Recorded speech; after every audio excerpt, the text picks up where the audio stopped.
it then a lovely layer of basalt rock just to prove what I'm saying to you. If you're into conservation, Rathlin Island has some really good stuff to protect their good bird life there. They have a lovely colony of puffins, and at this moment in time, they're trying to eradicate the rats from the island to stop them eating the eggs that are produced there in the springtime. So here on my left hand side, the Causeway Bay, are there any Irish speakers here? Thank goodness for that, because I was rubbish at Irish at school. Mr. Kelly was always disappointed in me. But so in here in the bay, it's known as Causeway. Causeway in Irish means cow. Some other guys will tell you something sinister, something scary, something strange happened to one cow down there in the bay. But I'm a farmer's daughter, and I can tell you two things about farmers. One thing is, they're lazy whenever it comes to naming things. I was down there one day doing something funny, it gave the name of the cow. The second thing is, farmers lack imagination. They call things like, they say a spade is a spade. That's what farmers are like. They don't really make up stuff like that. But here at the National Trust, cows are still important to us in grazing that bay. We bring in a native Irish breed called the Dexter cow. Dexters are a bit like myself, short, sturdy, and a good bit of meat on them. But they have one thing that I really wish I had. If you look along the path, about 2 meters down, you'll see a wire fence. That has been put in place because the Dexter cattle are very good at climbing. So they can climb all the way up here and eventually come up and say hello to the visitors. The reason why we have Dexter cattle here is because on the left hand side, right in the middle of the bay, there's a bird-like plant. We call it bracken. Locally invasive. It's not supposed to grow in region around the coastline. As a reason for that, it outcompetes and is more competitive and aggressive than other vegetation in that bay. So if we left it alone, it would take on the qualities to the detriment of the other grass types there.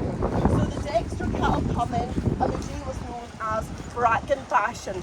They don't actually like to eat the fern, bracken plant, they just like to stamp on it and break it down. So that releases all the nutrients back into the bay, which is a form of holistic grazing. And the reason why that's so important is because we have to look after all our residents here. So even though Finn is our most famous, and in the giant we love and trust, we have to look after our even smallest ones. And we have what's called a narrow-mouthed word snail, and it grows to a massive 1 millimetre, so the size of a full stop on a sentence. You'll only find it in one of 3 locations in Northern Ireland, and that bay is one of them. So even though we may not see some of the creatures and animals that live here, we have to look after the ecosystem and habitat to make sure they have a place to live. We're just going to stop here, so we are, and we're going to talk about our first story about Finn. So Finn is our 54-foot giant, okay? He's married to Una, his wife, and they have one child called Oisin. Now, Finn, I think, he's a really good husband, okay? For 2 reasons. He respects Una very much. But the reason why he respects Una very much is because she's a very good cook.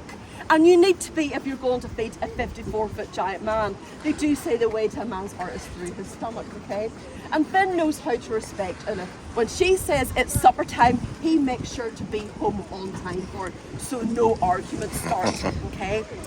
But Finn is a very Irish man, and if some of you have been in Ireland a while, you'll know what Irish men are like.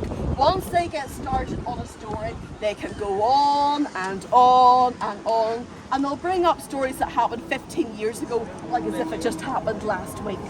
So Finn goes off gallivanting round the country, travelling, meeting his friends. And one day he sits down at a friend's table in the kitchen and he realised to himself, oh no, it's supper time.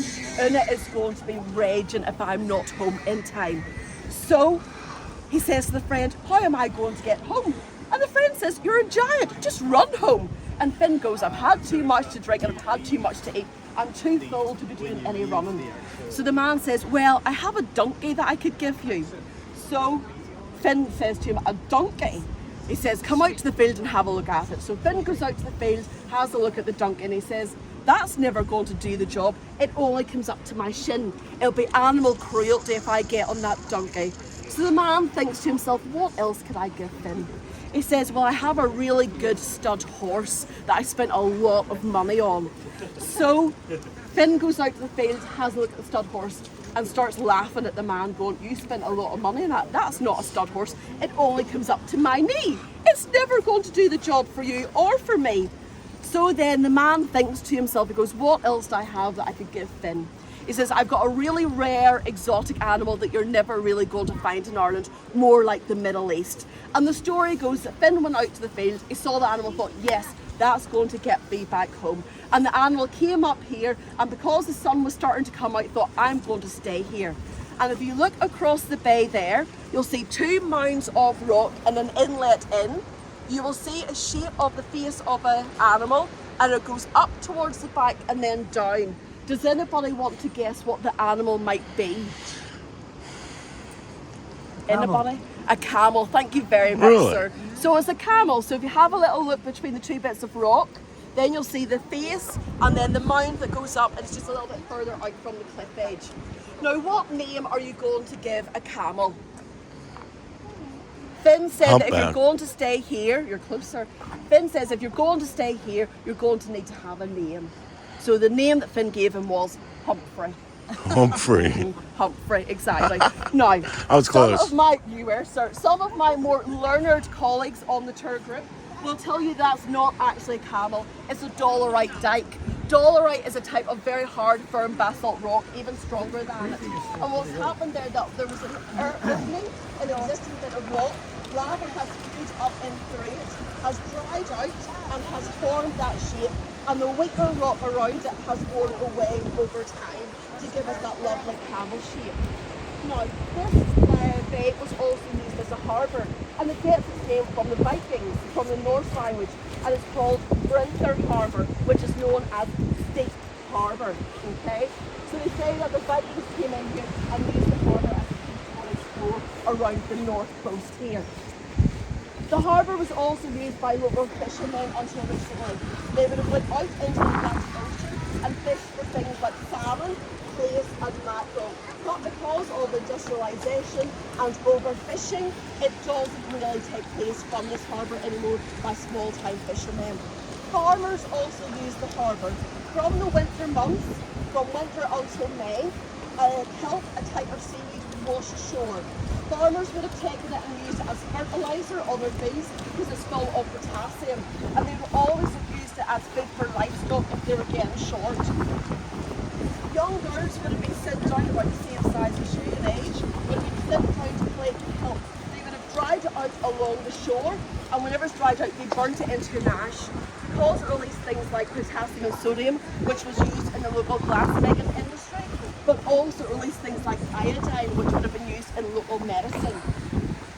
If you go towards Rathlin Island, there's a family there that is currently growing kelp off the shoreline, because nowadays it's known as a superfood, and it's being sent to America and Europe to be sold there to customers. Now, we're just going to stop here, so we are, and have a little look inland, so we are. At the top of the tour, we looked at how the basalt rock had been changed millions of years ago into laterite rock. Here, a different weathering process is taking place, and it's called the onion skin weathering layering process. If you look at our basalt rock, this is still basalt rock and it remains to be basalt rock. There are holes and openings in the rock. What happens is that the rain sinks into the rock and weakens it from the top.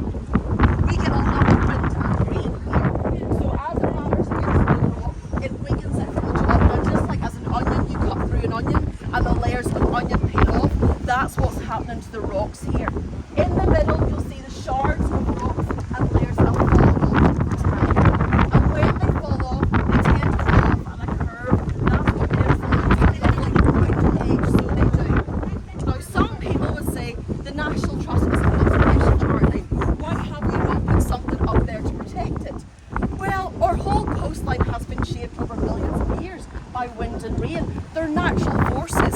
So our idea is to leave it open to monitor how it changes over time. What will it look like in 15, 30, 50 years time? Sometimes June, one of the large boulders rolled down, and we had to stop our bus service for a bit of the day. We had to go and find some of our strong workers in the visitor centre because we looked at Morgan, but he then said he's an Irishman that doesn't do manual labour anymore. And here in the middle, on the left-hand side, you will see some of the boulders that have rolled down over the house. They're quite large. And if you look across the Atlantic Sea there, the ocean, you will see in the furthest distance there is a land mass. That is County Donegal that we're looking at. We're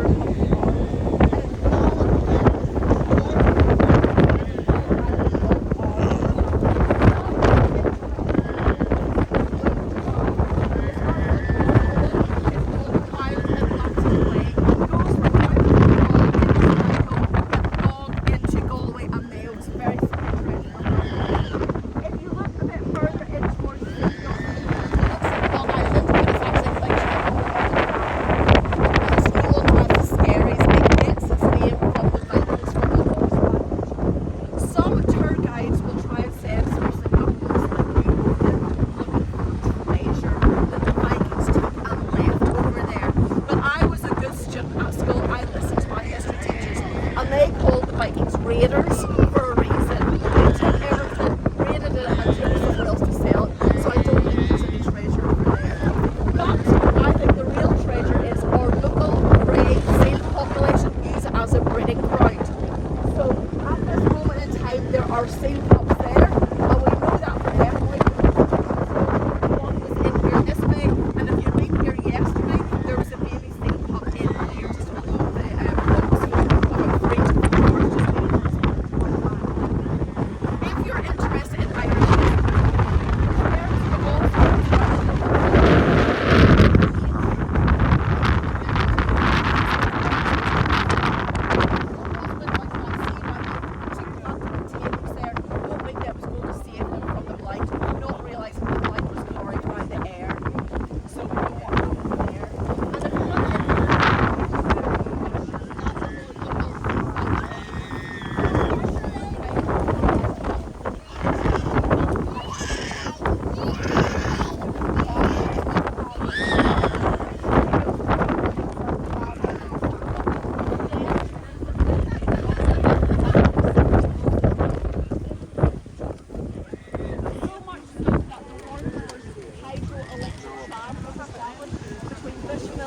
and just below the Causeway in 1887 for visitors to come and visit the Giant's Causeway. But it just continued in 1949 for a variety of reasons. We're now making our way through known as the Empty Gap. It gets its name because Will be continued.